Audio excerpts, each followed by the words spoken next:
Hello everyone, स्वागत है आप सभी का एक बार फिर से आपके अपने YouTube channel one day exam study platform पे। मैं दीर्घा एक बार फिर से आप सभी का स्वागत करती हूँ। तो दोस्तों, जैसा कि हम सभी लोगों को पता है कि हमारी थर्ड फेज़ यानी कि सीटेट की परीक्षा जो है वो स्टार्ट हो चुकी है। तो उसी के लिए हम लोग यहाँ पर जो आपका पेपर हुआ है उससे रिलेटेड हम यहाँ पर क्वेश्चंस देखेंगे जो कि आपके एग्ज़ाम में पूछे गए हैं। कुछ आपके मेमोरी बेस्ड क्वेश्चंस होंगे, उनसे हमें पता लग पाएगा कि किस किस तरह से क्वेश्चन जो है वो आपके पेपर में बन रहे हैं। तो हम लोग यहाँ पर जो है डिटेल में क्वेश्चन को डिस्कस करेंगे ताकि जितने भी ये क्वेश्चंस होंगे ये सभी हो सकता है आपके सीटेट की परीक्षा में दोबारा से पूछे जाएं। तो चलिए स्टार्ट करते हैं आज की अपनी क्लास को। और जितने भी साथी जुड़ चुके हैं सभी लोग एक बार क्लास को लाइक कर देंगे। जो साथी चैनल पे पहली बार विजिट कर रहे हैं तो प्लीज़ चैनल को सब्सक्राइब करके नोटिफिकेशन वाले बेल को प्रेस कर देंगे ताकि आने वाली जितनी भी वीडियोस होंगी उनका नोटिफिकेशन आप तक पहुंचता रहेगा। तो चलिए शुरू करते हैं आज की अपनी क्लास को और देखते हैं पहला क्वेश्चन क्या कह रहा है। क्वेश्चन नंबर 1 देखिए क्या कह रहा है। ये आपका RTE से है। कह रहा है कि निम्नलिखित में से बच्चों का निःशुल्क और अनिवार्य शिक्षा का अधिकार अधिनियम जो कि क्या था 2009 था, इसके अंदर दिव्यांग बच्चों के अधिकारों को डैश तक निःशुल्क शिक्षा देने के लिए सुनिश्चित करता है। अब यहाँ पर बात किसकी की गई है? जो आपका RTE 2009 था इसके अंदर दिव्यांग बच्चों की बात की गई है। ये देख रहे हैं आप लोग, इसको अंडरलाइन कर लीजिए। दिव्यांग बच्चों के जो अधिकार थे इनको निःशुल्क शिक्षा के लिए कितनी एज तक सुनिश्चित किया गया था? विकल्प क्या दिए गए हैं? 6 से लेकर के 18 वर्ष तक, 2 से लेकर के 12 वर्ष तक, 6 से लेकर के 13 वर्ष तक, या फिर 3 से लेकर के 18 वर्ष तक। आप में से सभी लोगों ने मोस्टली RTE 2009 जो था ये आप लोगों ने पढ़ रखा होगा। तो सभी लोग आंसर करेंगे क्वेश्चन नंबर 1 के लिए। इसका सही आंसर क्या बनेगा?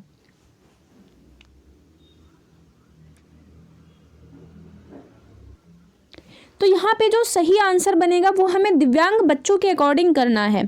तो इसके अंदर जो एज सुनिश्चित की गई थी तो ये थी आपकी 6 से लेकर के 18 वर्ष तक जितने भी दिव्यांग बालक या बालिका होंगी उन सभी को मुफ्त में शिक्षा प्रदान की जाएगी। इसी के साथ जो नॉर्मल चाइल्ड थे उनको कितने से कितने तक दी गई थी? तो उन्हें 6 से लेकर के 14 वर्ष तक की प्रोवाइड की गई थी। तो आप लोग इसको ध्यान रखिएगा, ठीक है। तो आंसर की अगर हम बात करते हैं तो आंसर यहाँ पर हमारा पहला वाला सही हो जाएगा। बढ़ते हैं अब अपने नेक्स्ट क्वेश्चन की तरफ। क्वेश्चन नंबर 2 देखिए क्या कह रहा है। यहाँ पर देखिए क्वेश्चन आपका लेव वाइगोत्स्की से भी पूछे जाते हैं तो उसी बेसिस पर आपका यहाँ पर एक क्वेश्चन रखा गया है जो कि मेमोरी बेस्ड क्वेश्चन है।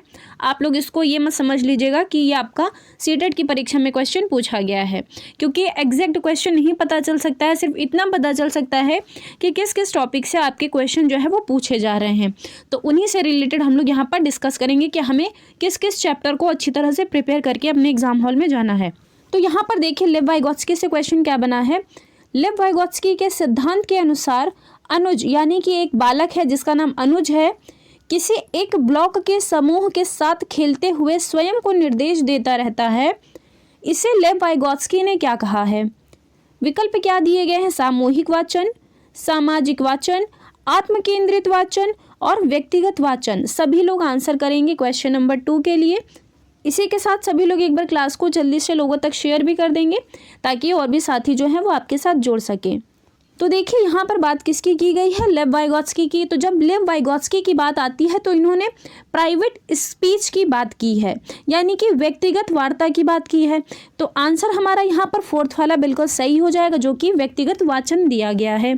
इसी के साथ बात आती है अगर जीन पियाजे ने क्या कहा था, तो जीन पियाजे ने बच्चे के खुद के बात करने से यानी कि स्वयं से बात करने को इन्होंने सेल्फ जो यानी कि आत्मकेंद्रित वाचन जो होता है वो इन्होंने बताया था।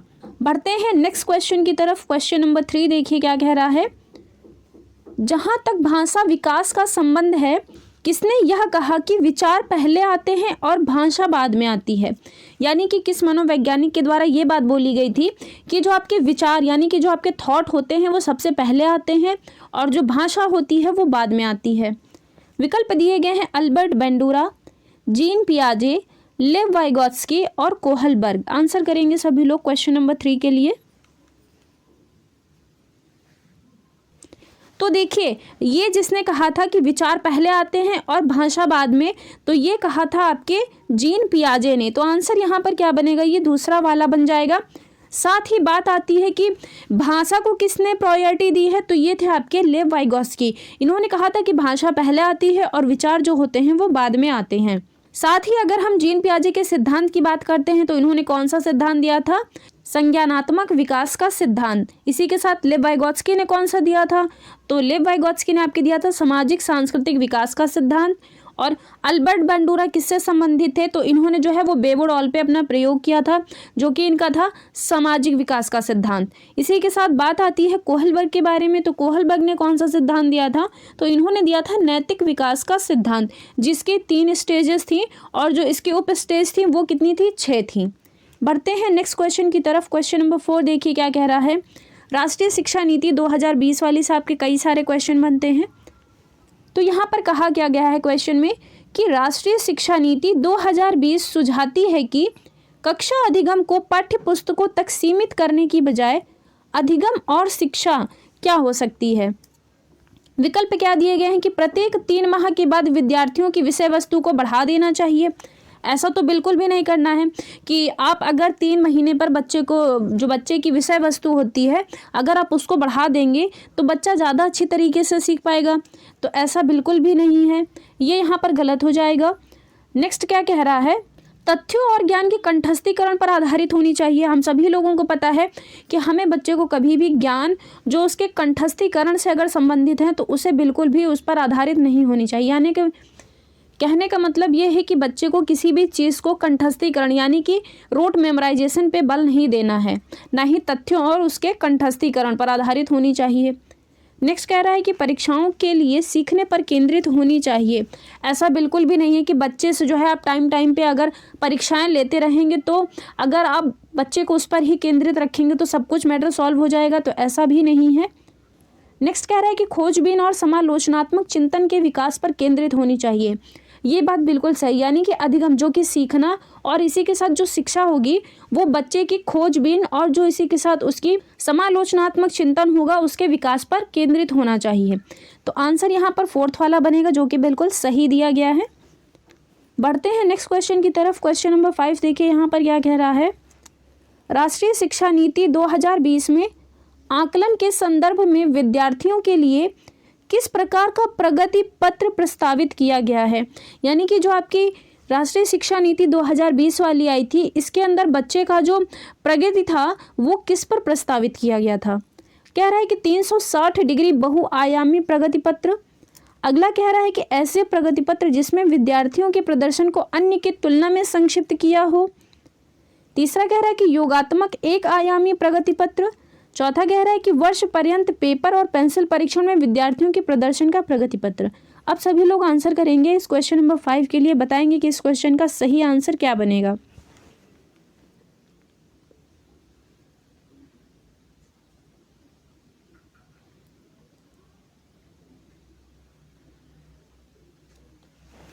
तो देखिए जब बात आती है NEP 2020 की, तो इसके अंदर बच्चे की जो प्रगति यानी कि बच्चे की जो सीखने की उसकी जो क्षमता है वो किस पर आधारित थी।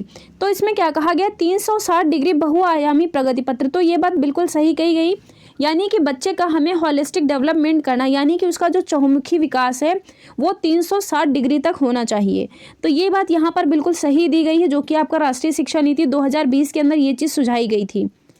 अगला कह रहा है कि ऐसे प्रगति पत्र जिसमें विद्यार्थी के प्रदर्शन अन्यों की तुलना, तो हम सभी लोगों को पता है कि तुलना नहीं करनी है किसी भी बच्चे से। योगात्मक एक आयामी प्रगति पत्र, एक आयामी प्रगति पत्र से कुछ भी नहीं होता है जब तक उसके सार्वभौमिक विकास को लेकर के नहीं देखा जाएगा। नेक्स्ट कह रहा है कि पेपर और पेंसिल परीक्षण में विद्यार्थियों के प्रदर्शन का, तो पेपर पेंसिल परीक्षण तो इतने मायने नहीं रखते हैं। आंसर की अगर हम बात करते हैं तो आंसर यहाँ पर पहला वाला ही बिल्कुल सही है। नेक्स्ट क्वेश्चन देखिए क्या कह रहा है। क्वेश्चन नंबर 6, निम्नलिखित में से किस विकार में बच्चे को अंकों और गणित के प्रश्नों को हल करने में कठिनाई महसूस होती है। अब आप सभी लोगों को पता है कि हमारा विकार से संबंधित भी एक क्वेश्चन हर बार पूछा जाता है, तो इस बार भी आपका एक क्वेश्चन पूछा गया था विकार से संबंधित। और यहाँ पर क्वेश्चन क्या कह रहा है कि अंकों और गणित के प्रश्नों को हल करने में उसे प्रॉब्लम हो रही है। तो यह किससे संबंधित है, क्या यह डिसलेक्सिया से है, डिस्ग्राफिया से है, डिस्कैलकुलिया से है या फिर गति वैफल्य से है। आंसर करेंगे सभी लोग क्वेश्चन नंबर 6 के लिए। तो यहाँ पर सही आंसर क्या बनेगा, ये तीसरा वाला बन जाएगा। यानी कि जब बच्चे को अंकों और इसी के साथ गणित के प्रश्नों को अगर कहीं भी दिया हो, हल करने में उसे प्रॉब्लम फेस करनी पड़ रही है, तो वहाँ पर सीधे आप लोग डिस्कैलकुलिया लगा दीजिएगा, आपका आंसर एकदम सही होगा। इसी के साथ अगर बात आती है डिसलेक्सिया के बारे में, तो डिसलेक्सिया आपका पठन संबंधी विकार है, डिस्ग्राफिया लिखने संबंधी विकार है। बढ़ते हैं नेक्स्ट क्वेश्चन की तरफ। क्वेश्चन नंबर 7 भी आपका NEP 2020 से पूछा गया है। कह रहा है कि निम्नलिखित में से राष्ट्रीय शिक्षा नीति 2020 में विदेशी भाषाओं जैसे कोरियन, फ्रेंच, जर्मन, पुर्तगाली के अध्ययन की डैश के रूप में अनुशंसा की गई है। किस रूप में अनुशंसा की गई है, ये आपको बताना है। विकल्प क्या दिए गए हैं, कौशल विकास के अंग के रूप में, त्रिभाषा सूत्र के अंग के रूप में, व्यावसायिक पाठ्यक्रमों के अंग के रूप में, या फिर अतिरिक्त भाषाओं के रूप में। आंसर करेंगे सभी लोग क्वेश्चन नंबर 7 के लिए। बताएंगे कि जो आपकी राष्ट्रीय शिक्षा नीति आई थी, इसके अंदर जो आपकी विदेशी भाषाएं थी, उनको जो है वो अध्ययन यानी कि पढ़ाने के रूप में किसके अंदर अनुशंसा की गई थी।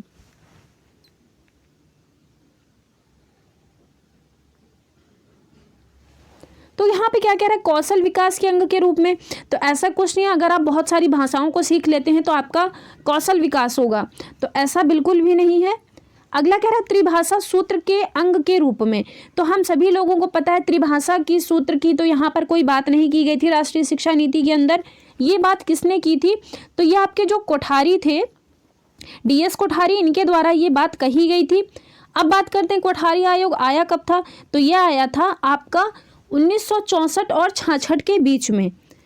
तो ये ऑप्शन भी हमारा गलत हो गया। अगला कह रहा है कि व्यावसायिक पाठ्यक्रमों के अंग के रूप में। तो हम सभी लोगों को पता है छोटा बच्चा होगा उसको व्यवसाय से कोई लेना देना नहीं होगा, तो हम लोग अपना भी माइंड यहाँ पर चला सकते थे, तो ये भी आंसर नहीं होगा। बचा क्या हमारा लास्ट ऑप्शन, यानी कि अतिरिक्त भाषाओं के रूप में जो आपकी भाषाएं थी, फ्रेंच, जर्मन, कोरियन, पुर्तगाली, इसी के साथ आपकी कई सारी भाषाएं थी जो कि अध्ययन के रूप में इनकी अनुशंसा की गई थी। तो आंसर यहाँ पर 4th वाला बिल्कुल सही बनेगा। बढ़ते हैं नेक्स्ट क्वेश्चन की तरफ। क्वेश्चन नंबर 8 देखिए क्या कह रहा है। लेव वाइगोत्स्की का मानना था कि ज्ञान का सह निर्माण क्षेत्र में होता है जो बच्चे के स्वतंत्र रूप से कार्य करने व दूसरों की मदद करने में है। ये बात तो बिल्कुल सही बताई गई है। अगला कह रहा है कि ज्ञान को शिक्षकों तथा शिक्षार्थियों को निष्क्रिय तरीके से पोषित किया जा सकता है। तो निष्क्रिय तरीके से नहीं बल्कि सक्रिय तरीके से बताया जाएगा। अगला कह रहा है कि सीखना ही नाम के प्रति एक अनियंत्रित प्रतिक्रिया है। तो यहाँ पर देखिए निगेटिव वर्ड ही आ गया, केवल आ गया, मात्रा आ गया, तो ये सारे जो होते हैं ये सभी निगेटिव वर्ड होते हैं। तो इनके द्वारा आप लोग अपने क्वेश्चन के आंसर को पहचान सकते हैं, यानी कि ये भी हमारा आंसर नहीं बनेगा। अगला कह रहा है सीखना केवल, ये भी कैंसिल हो गया, यहाँ पर केवल बोल दिया है जो कि ज्ञान का अवशोषण है, तो ये भी नहीं होगा। आंसर हमारा यहाँ पर पहला वाला बिल्कुल सही होगा। बढ़ते अब अपने नेक्स्ट क्वेश्चन की तरफ। क्वेश्चन नंबर 9 देखिए। निम्नलिखित में से निपुण की फुल फॉर्म क्या है। और आपसे निपुण की फुल फॉर्म जो है ये आपसे हर बार पूछी जाती है, अभी तक हर शिफ्ट में पूछी गई, चाहे वो आपका पेपर 2 हो CDP का, चाहे आपका पेपर 1 हो, और सारी शिफ्ट में अभी तक ये क्वेश्चन पूछा गया है आपका कि निपुण का फुल फॉर्म क्या है। इसी के साथ आपका परख का फुल फॉर्म पूछा गया है। तो आप लोग अच्छे से फुल फॉर्म्स वगैरह पढ़ लीजिएगा क्योंकि इनसे भी क्वेश्चन जरूर बन रहा है। तो यहाँ पर विकल्प क्या दिए गए हैं, national initiative for proficiency in reading with understanding and number. Next कह रहा है कि national initiative for proficiency in reading with understanding and numeracy. Next कह रहा है कि new initiative for proficiency in reading with understanding and numeracy. 4th वाला कह रहा है इनमें से कोई नहीं।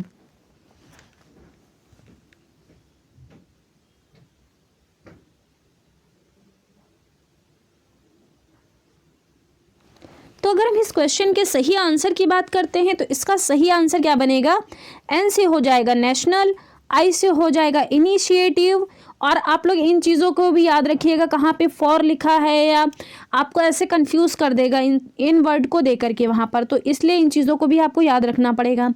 P का हो जाएगा प्रोफिशिएंसी, फिर हो जाएगा NR से, यहाँ पर रीडिंग को आपको ध्यान रखना पड़ेगा।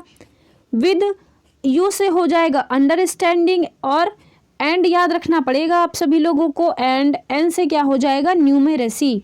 तो आपको ये चीज़ें याद होंगी अच्छे से। जिन लोगों ने पेपर दे दिया उनकी तो कोई बात नहीं है, लेकिन जिन लोगों को अभी अपने एग्ज़ाम देना है तो आप लोग, अभी भी टाइम है आप लोगों के पास, आप लोग याद कर सकते हैं, सिंपल सा है, इसको आप लोग याद करिएगा। पढ़ते हैं नेक्स्ट क्वेश्चन की तरफ। क्वेश्चन नंबर 10 देखिए क्या कह रहा है कि शिक्षा के अधिकार अधिनियम के अंतर्गत निम्न में से क्या शिक्षक के कार्य नहीं बताए गए हैं। यानी कि जो आपका शिक्षा का अधिकार अधिनियम आया था, इसके अंदर जो टीचर थे इनके क्या क्या कार्य नहीं बताए गए थे और क्या क्या कार्य बताए गए थे। तो इसके अंदर जब हम बात करते हैं टीचर के कार्य क्या बताए गए थे, तो इनके बारे में ये बताया गया था कि जो आपके शिक्षक हैं, ये जो आपके आपदा राहत बचाव जो कार्य होते हैं इनके अंदर इनकी ड्यूटी लगेगी, इसी के साथ चुनाव में लग सकती है। तो ये चीज़ें आपको याद रखनी पड़ेंगी। इसी के साथ जो आपकी जनगणना होती है, तो इन 3 चीज़ों में ज़्यादातर शिक्षकों की ड्यूटी लगती है, ये इनके कार्य बताए गए थे। अब यहाँ पर विकल्प की बात होती है कि इसके अंदर कौन से कार्य नहीं बताए गए थे। कह रहा है कि विद्यालय के लिए नियमितता बनाए रखने चाहिए और समय पर पाबंद रखना चाहिए। ये बात बिल्कुल सही है। नेक्स्ट कह रहा है कि एक निश्चित समय में पाठ्यक्रम को पूरा करना चाहिए। ये बात भी बिल्कुल सही है। जब तक टीचर अपना निश्चित समय पे अपना पाठ्यक्रम पूरा नहीं कराएंगे तब तक बच्चे कैसे अपने चीज़ों को सीख पाएंगे और कैसे अपना परीक्षण कर पाएंगे। तो ये भी यहाँ पर सही कहा गया है। अगला कह रहा है कि हर बालक के अधिगम क्षमता को समझकर उसकी ज़रूरत के अनुसार उन्हें अतिरिक्त अनुभव प्रदान करना चाहिए। यानी कि बच्चे को देख करके आप उसकी क्षमता के अनुरूप उसे शिक्षा प्रदान करें कि बच्चे को क्या क्या बच्चा सीख सकता है, क्या क्या चीज़ें वो नहीं सीख सकता है, उसे आप उस तरह से अगर समझाएंगे तो वो उसके लिए काफ़ी बेनिफिट होंगे। तो ये पॉइंट भी सही है। अगला कह रहा है शिक्षक को खुद को व्यक्तिगत ट्यूशन में व्यस्त रखना चाहिए। तो जो आपकी शिक्षा का अधिकार अधिनियम था उसके अंदर जो आपके गवर्नमेंट शिक्षक हैं वो कभी भी प्राइवेट ट्यूशन नहीं पढ़ाएंगे। तो ये बात वहाँ पर बिल्कुल नहीं कही गई थी, यानी कि आंसर हमारा यही वाला बनेगा जो कि बिल्कुल गलत दिया गया है। नेक्स्ट क्वेश्चन की तरफ चलते हैं। क्वेश्चन नंबर 11 देखिए, कह रहा है कि निपुण भारत मिशन कितने वर्ष के बच्चों पर ध्यान देता है। विकल्प दिए गए हैं जन्म से 5 वर्ष के बच्चों पर, बिल्कुल भी नहीं। नेक्स्ट कह रहा है कि 4 से 10 वर्ष के बच्चों पर, ऐसा भी नहीं है। नेक्स्ट कह रहा है 3 से लेकर के 9 वर्ष के बच्चों पर, ये बात बिल्कुल सही है। नेक्स्ट कह रहा है कि जन्म से लेकर के 18 वर्ष के बालकों पर, ये भी बिल्कुल गलत दिया गया, यानी कि आंसर हमारा क्या बनेगा, ये तीसरा वाला बिल्कुल सही हो जाएगा। तो यहाँ पर देखिए ये थे आपके CDP के क्वेश्चन। अब हम यहाँ से शुरुआत करते हैं अपने पर्यावरण यानी कि EVS के क्वेश्चन। क्वेश्चन नंबर 1 देखिए यहाँ पर क्या कह रहा है कि बोमकाई साड़ी किस राज्य की प्रसिद्ध है। विकल्प दिए गए हैं उड़ीसा, केरल, असम और पंजाब। सभी लोग आंसर करेंगे, जल्दी से बताएंगे कि जो आपकी बोमकाई साड़ी है ये किस राज्य की प्रसिद्ध है। अब हम सभी लोगों को पता है कि हमारे सीटेट की परीक्षा में अब सिर्फ हमारा NCERT तक सिर्फ नहीं सीमित रह गया है, अब आपसे फैक्चुअल क्वेश्चन पूछ रहा है जो कि बाहर के क्वेश्चन है, यानी कि आर्ट एंड कल्चर के क्वेश्चंस हैं। तो हमें उनको भी लेकर के चलना होगा और उनके बारे में भी अच्छे से पढ़ना होगा। पता नहीं है उसका कब दिमाग घूम जाए, वो आपसे कहाँ से कौन कौन से क्वेश्चन उठा के पूछ ले। तो बात आती है अगर बोमकाई साड़ी की, तो ये कहाँ की है, ये है उड़ीसा राज्य की। तो आप लोग इसको याद रखिएगा। उड़ीसा के अंदर एक फेस्टिवल मनाया जाता है जिसका नाम है नुआखाई पर्व।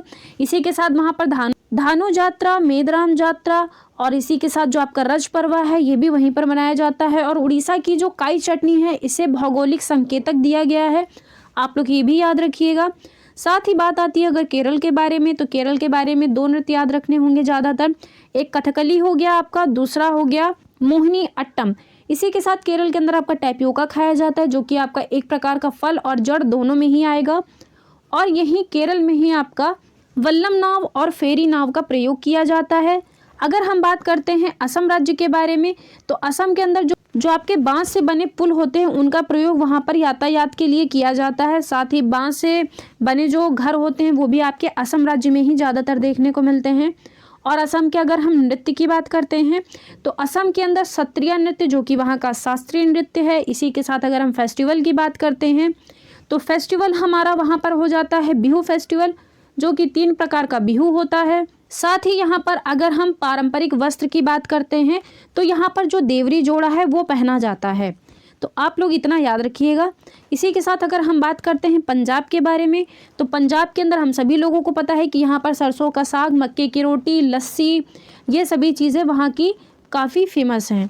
और इसी के साथ यहाँ पर अगर हम फेस्टिवल की बात करते हैं तो यहाँ का जो इनका बैसाखी फेस्टिवल है वो काफ़ी फेमस फेस्टिवल है वहाँ का। पढ़ते हैं अब अपने नेक्स्ट क्वेश्चन की तरफ। क्वेश्चन नंबर 2 देखिए क्या कह रहा है कि निम्नलिखित में से किस परिस्थिति में वाष्पीकरण की प्रक्रिया सबसे धीमी होगी। ये क्वेश्चन आपका कल के पेपर में पूछा गया है, यानी कि जो आपका 17 तारीख को पेपर हुआ है उसके अंदर ये क्वेश्चन आपका पूछा गया है। अब देखिए यहाँ पर विकल्प क्या दिए गए हैं। तापमान और सतह क्षेत्र दोनों बढ़ेगा, ऐसा बिल्कुल भी नहीं है। सतह क्षेत्र बढ़ता है लेकिन तापमान कम होता है, ऐसा बिल्कुल भी नहीं है। सतह क्षेत्र कम होता है और तापमान बढ़ता है, ये भी गलत दिया गया है। नेक्स्ट कह रहा है कि सतह क्षेत्र और तापमान दोनों घटता है, ये बात बिल्कुल सही बताई गई है यहाँ पर, यानी कि आंसर हमारा चौथा वाला बनेगा। बढ़ते हैं अब नेक्स्ट क्वेश्चन की तरफ। क्वेश्चन नंबर 3 देखिए क्या कह रहा है। ये भी आपका 17 जनवरी के पेपर में आपका क्वेश्चन बना था यूनियन टेरिटरी से। कह रहा है कि नीचे दिए गए राज्यों में से कौन सा समूह केंद्र शासित प्रदेशों को चिन्हित करता है। विकल्प क्या दिए गए। मिजोरम पश्चिम बंगाल, मणिपुर उड़ीसा, लक्षद्वीप चंडीगढ़, केरल और गुजरात। सभी लोग आंसर करेंगे क्वेश्चन नंबर 3 के लिए, बताएंगे कि इस क्वेश्चन का सही आंसर क्या होगा।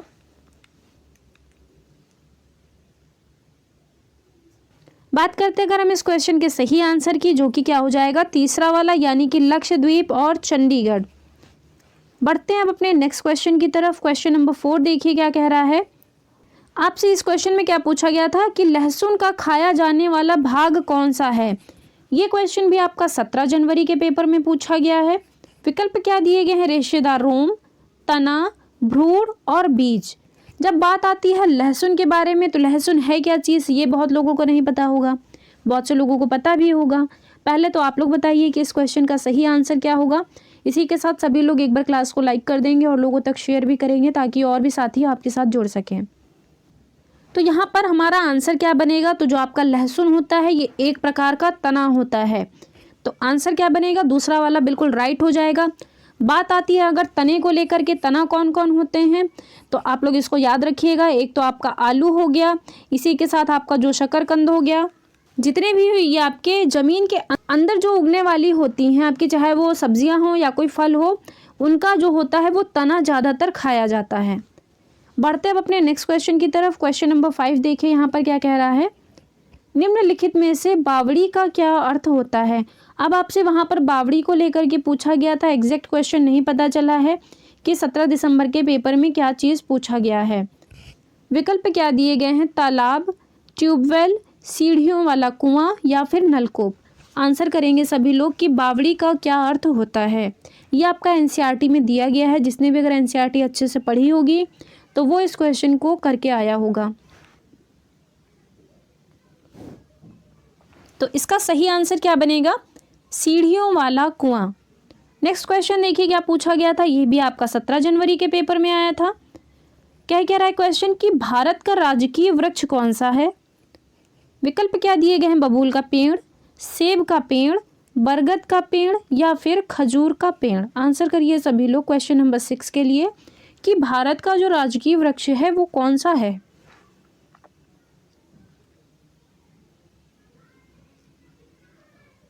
तो इसका सही आंसर क्या बनेगा। ये तीसरा वाला बनेगा, बरगद का पेड़। नेक्स्ट क्वेश्चन की तरफ मूव करते हैं। क्वेश्चन नंबर 7 देखिए क्या कह रहा है। ये आपका पेडागोजी का क्वेश्चन है। कह रहा है कि विद्यार्थी केंद्रित कक्षाएं विद्यार्थियों के सीखने के लिए सहायक वातावरण सुनिश्चित करती हैं। निम्न में से कौन सा इस बात को प्रस्तावित करता है। यानी कि नीचे जो आपके कथन दिए गए हैं जो कि आपका विद्यार्थी केंद्रित कक्षाओं से संबंधित है। चलिए देखते हैं इस क्वेश्चन का सही आंसर क्या बनेगा। कह रहे कि शिक्षक पाठ्यपुस्तक पढ़ता है, श्याम पट्ट पर प्रश्न एवं उत्तर लिखता है और विद्यार्थियों से उन्हें लिखने को कहता है। तो ये बिल्कुल गलत है, ये तो कहीं से भी आंसर नहीं बनेगा, हर सब जगह आपका निगेटिव दे रखा गया है। नेक्स्ट कह रहा है कि शिक्षक निर्देश देता है तथा विद्यार्थियों से अपेक्षा करता है कि वे उनका पालन करें और अनुशासित रहें। तो हम सभी लोगों को पता है कि शिक्षक को कभी भी ये निर्देश नहीं देना है कि बच्चे जो हैं वो ज़्यादा से ज़्यादा अनुशासन के अंदर रहें। हालांकि अनुशासन करना ज़रूरी है, लेकिन इतना भी ना कर दीजिए कि बच्चे बिल्कुल एकदम सहम जाएं। तो ये भी आंसर नहीं बनेगा। नेक्स्ट कह रहा है कि कक्षा की गतिविधियों को शिक्षक नियंत्रित करता है तथा उसमें शिक्षार्थियों की भागीदारी कम से कम होती है। ऐसा बिल्कुल भी नहीं है, बल्कि उसके अंदर जो शिक्षार्थी की भागीदारी होगी वो ज़्यादा से ज़्यादा होनी चाहिए। तो यहाँ पर यह भी गलत दे रखा गया है। नेक्स्ट पॉइंट क्या कह रहा है कि शिक्षक ऐसे सीखने की परिस्थिति उपलब्ध कराता है जो विद्यार्थियों को अवसर देती है। बिल्कुल ठीक बात है। और वह अवलोकन करे तथा विभिन्न गतिविधियों, होगा यहाँ पर गतिविधियों कर लीजिएगा आप लोग, विभिन्न गतिविधियों की समझ को विकसित करे। तो यहाँ पर बिल्कुल पॉजिटिव दिया गया, यानी कि शिक्षक को ऐसे सीखने की परिस्थिति उपलब्ध कराना है जो विद्यार्थी को ज़्यादा से ज़्यादा अवसर प्रदान करे, साथ ही उसका अवलोकन भी करे और गतिविधियों की जो समझ होती है उनके बारे में भी उसे वो डेवलप कर सके। तो आंसर यहाँ पर फोर्थ वाला बिल्कुल सही बनेगा। नेक्स्ट क्वेश्चन देखिए क्या कह रहा है, तापू और पोंग किस राज्य के लोकप्रिय नृत्य हैं। अब हम सभी लोगों से नृत्य के बारे में काफ़ी ज़्यादा क्वेश्चन पूछे जाते हैं। विकल्प क्या कह रहा है कि अरुणाचल प्रदेश, मध्य प्रदेश, बिहार और कर्नाटक। सभी लोग आंसर करेंगे कि जो आपका तापू और पोंग है वो किस राज्य का लोकप्रिय नृत्य है।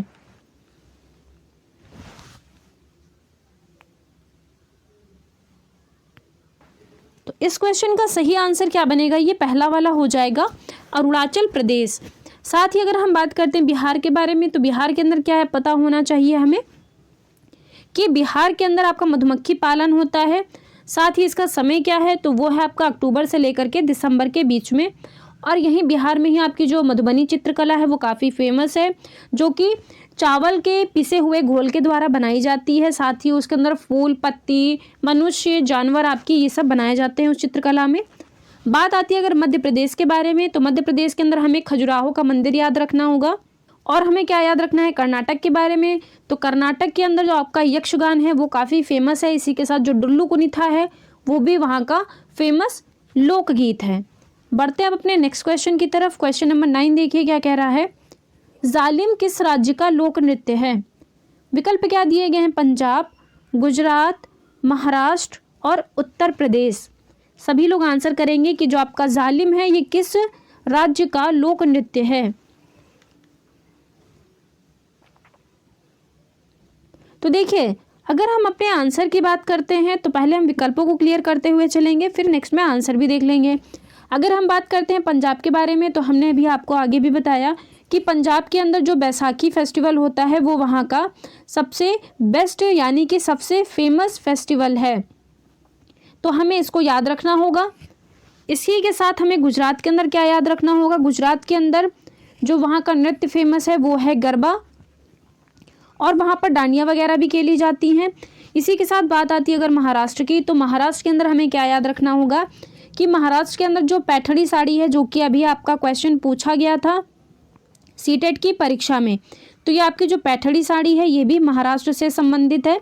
इसी के साथ महाराष्ट्र के अंदर हमें वर्ली पेंटिंग याद रखनी होगी, और वहाँ की जो वर्ली जनजाति है ये भी महाराष्ट्र के अंदर निवास करती है। और महाराष्ट्र के लोगों को सहजन के फूलों की सब्जी खाना बहुत पसंद है, जो कि आपका एनसीईआरटी में कई बार क्वेश्चन बना है। साथ ही बात आती है अगर उत्तर प्रदेश के बारे में, तो उत्तर प्रदेश के अंदर कचनार के फूलों की सब्जी लोगों को खाना बहुत पसंद है, तो आप लोग इसको भी याद रखिएगा। इसी के साथ वहाँ पर एक प्रकार का नृत्य होता है जो कि क्या है, कथक। कथक के साथ आपका रासलीला हो गई। और अगर हम बात करते हैं रासलीला के बारे में, तो ये रासलीला आपकी उत्तर प्रदेश के साथ साथ ये महाराष्ट्र में भी होती है। तो कोई भी कंफ्यूज नहीं होगा कि जो आपकी रासलीला है ये महाराष्ट्र में ना होकर के उत्तर प्रदेश की होती है। जिसको भी अगर कहीं कन्फ्यूज़न हो रही है तो आप लोग जाकर के विकिपीडिया पे सर्च कर सकते हैं, उसमें कोई दिक्कत वाली बात नहीं है। बढ़ते अब अपने नेक्स्ट क्वेश्चन की तरफ। क्वेश्चन नंबर 10 देखिए क्या कह रहा है कि लेखा क्या है। ये क्वेश्चन भी आपका 17 जनवरी के पेपर में बना था।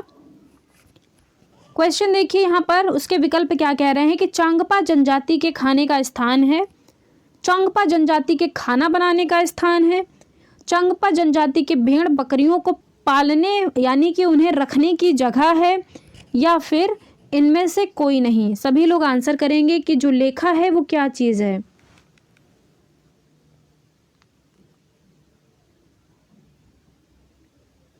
देखिए अगर हम अपने आंसर की बात करते हैं तो चांगपा जनजाति के बारे में अगर हम लोग जानें तो आपकी जो चांगपा जनजाति है ये लद्दाख के अंदर निवास करती है, जो कि सिर्फ 5000 लोग ही इस जनजाति के अंदर निवास करते हैं।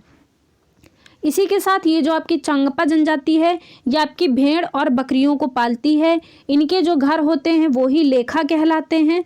तो आंसर यहाँ पर तीसरा वाला बिल्कुल सही हो जाएगा। तो चलिए आज की क्लास को हम यहीं तक रखते हैं। कैसी लगी आप सभी लोगों को ये क्लास, आप सभी लोग कमेंट बॉक्स में कमेंट करके ज़रूर बताइएगा। इसी के साथ अगर किसी क्वेश्चन में मेरे से मिस्टेक होती है तो आप सभी लोग वो भी कमेंट बॉक्स में कमेंट करके बता सकते हैं। और जितने भी साथी चैनल पर पहली बार विजिट कर रहे हैं तो सभी लोग चैनल को सब्सक्राइब करके नोटिफिकेशन वाले बेल को प्रेस कर देंगे, ताकि आने वाली जितनी भी आगे की क्लासेस होंगी उन सभी का नोटिफिकेशन आपको टाइम टू टाइम मिलता रहेगा और आप सभी लोग हमारे से कनेक्ट रहेंगे। तो चलिए आज की क्लास को हम यहीं पे वाइंड अप करते हैं। धन्यवाद।